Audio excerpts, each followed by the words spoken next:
बड़े संत हुए, कथावाचक हुए, जिनमें आधार स्वामी जी हैं, सुरजन जी हैं, ब्रजेश शास्त्री हैं, जिनका नाम पूरे यूपी नहीं पूरी इंडिया में चल रहा है। जैसे गुरुजी आपके थे ब्रजेश शास्त्री, वो तो अभी नहीं रहे इस दुनिया में।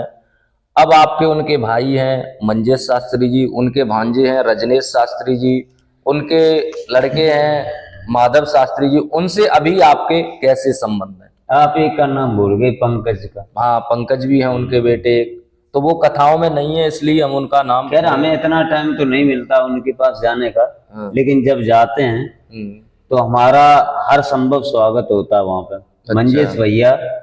मंजेश भैया वो मान लो सबसे बड़े हैं अभी। हाँ, परिवार में सबसे बड़े हैं। मैं पैर छूता हूँ उनके, मंजेश भैया के पैर छूता हूँ।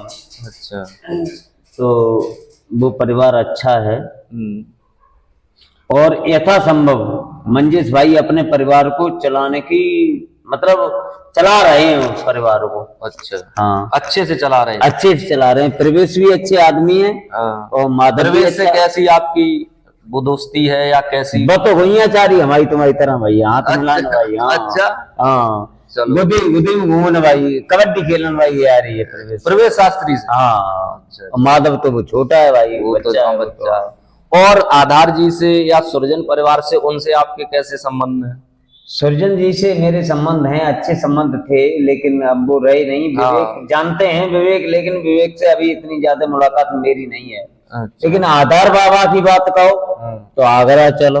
अच्छा। हाँ, दूर से बुलाए जाएंगे। आपके हमने कई फोटो भी देखे हैं उनके साथ, आधार बाबा के साथ। जाता रहता हूँ मैं, मंजेश भैया और आधार बाबा के, मैं सबके पास जाता रहता हूँ। मुझे जहाँ भी मौका मिलता है मैं जाता रहता हूँ, कोई दिक्कत नहीं है मुझे। शास्त्री जी, आप इन छोटे मोटे शास्त्रियों को गाली क्यों देते हो? जैसे बाबा हैं, छोटे मोटे शास्त्री हैं, इनको आप ऐसे भी समझा सकते हो, गालियां क्यों देते हो? एक मकसद हो जाता है, क्योंकि लातन के देवता का कही जाओगे तो है जो बड़े बूढ़े कहो करते थे, लातों के भूत बातों से नहीं मानते हैं। ये है का। हाँ, सही बात, यही है। अरे वो है कि मतलब वो किताब रख ली सामने, कथा कहने लग गए। अब बार उखाते हैं ब्रजेश शास्त्री के, हैं किन में ताकत है, झटुआ में उन्हें बार उखाड़ ले। वो जहां जैसे मूड में होते थे वहां वैसी कथा कहते थे।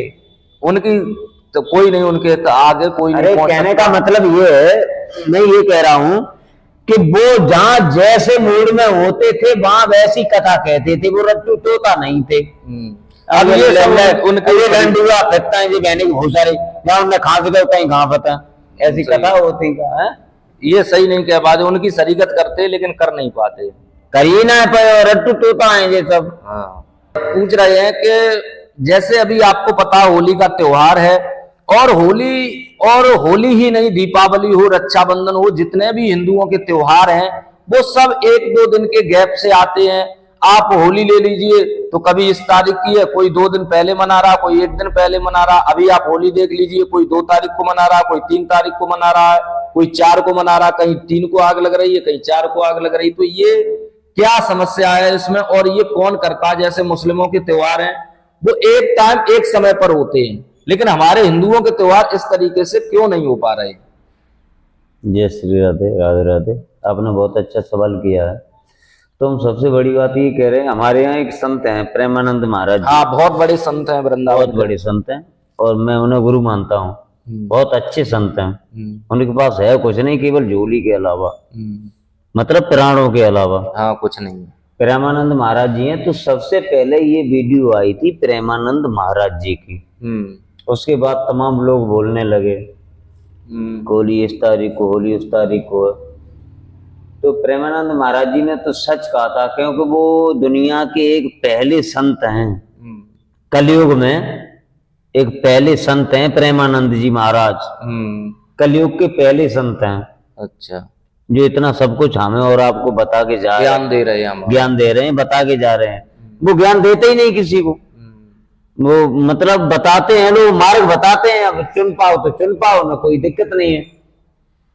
तो उन्होंने कहा था। उसके बाद ये तमाम लोग और विद्वान हैं, झटुआ भटुआ झटुआ भूसड़ी भाई प्रेमानंद ने कह दी महाराज जी ने, ये झटुआ भय निकलंड बोल नहीं करे जाओ।